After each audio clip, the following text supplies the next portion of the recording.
Souk മാത്രമാണെങ്കിലും ചുറ്റിലും മലയാളികൾ തന്നെ ധന്യം.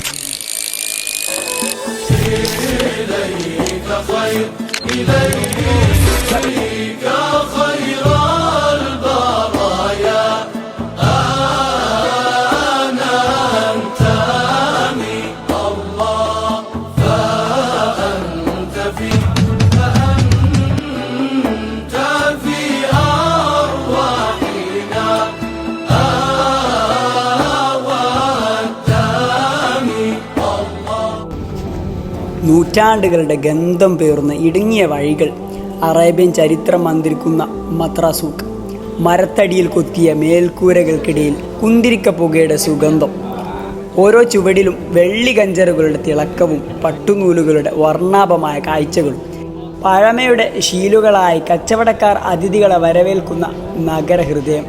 കടൽക്കാറ്റേറ്റ് നിൽക്കുന്ന കോർണിഷിൽ നിന്ന് ഈ സൂക്കിലേക്ക് പ്രവേശിക്കുമ്പോൾ കാലം പിന്നോട്ട് സഞ്ചരിക്കുന്നു. കളിമണ്ണ് പാത്രങ്ങളിലും അത്തറുകുപ്പികളിലും ഒമാനിൻ്റെ പൈതൃകം ഒളിഞ്ഞിരിപ്പുണ്ട്. വിളക്കുകളുടെ മഞ്ഞ വെളിച്ചത്തിൽ തഴുകുന്ന ഇടനായികകളിലൂടെയുള്ള യാത്ര ഒരു സ്വപ്നം പോലെ തോന്നും. സൂക്കിന് തൊട്ടടുത്തായിട്ട് മത്ര കോട്ടയുണ്ട്. അവിടെ തലയുയർത്തി നിൽക്കുന്നത് നമുക്കിങ്ങനെ കാണാം. അവിടെ നിന്നുള്ള നഗര കാഴ്ച അത് അതിമനോഹരമാണ്. നടന്ന് തളരുമ്പോൾ പരമ്പരാഗതമായ ഒമാനി ചായയും നല്ല വിഭവങ്ങളുമൊക്കെ കഴിക്കാനുള്ള തട്ടുകടകൾ അതും അരികിലുണ്ട്. മാത്രമല്ല നല്ല സ്വാദിഷ്ടമായ ഒമാനി ഹൽവയും അവിടെയൊക്കെ ലഭിക്കുന്നതായിരിക്കും.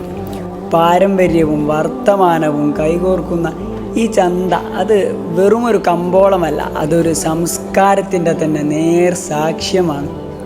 മസ്കത്തിൻ്റെ ഹൃദയഭാഗത്തേക്ക് കടൽക്കാറ്റേറ്റ് നടത്തുന്ന ഈ യാത്ര മത്രാസൂക്കിൻ്റെ കവാടത്തിൽ ചെന്ന് അവസാനിക്കുമ്പോൾ നമുക്ക് വാഹനങ്ങൾ പാർക്ക് ചെയ്ത് വിശാലമായ സൗകര്യമുള്ള കോർണിഷിൽ നിന്ന് കാൽനടയായി യാത്രകൾ നടത്താം. ഈ വിസ്മയത്തിൻ്റെ മറ്റു കാഴ്ചകൾ കാണാം. സൂക്കിന് തൊട്ടടുത്തായിട്ട് സ്ഥിതി ചെയ്യുന്ന ബൈത്ത് അൽ സുബൈർ മ്യൂസിയം, അത് ഒമാൻ്റെ ചരിത്രം തൊട്ടറിയാനും സഞ്ചാരികൾക്കൊക്കെ വലിയ സഹായം നൽകുന്നതായിരിക്കും. ഖുദാ ഹാഫിസ്.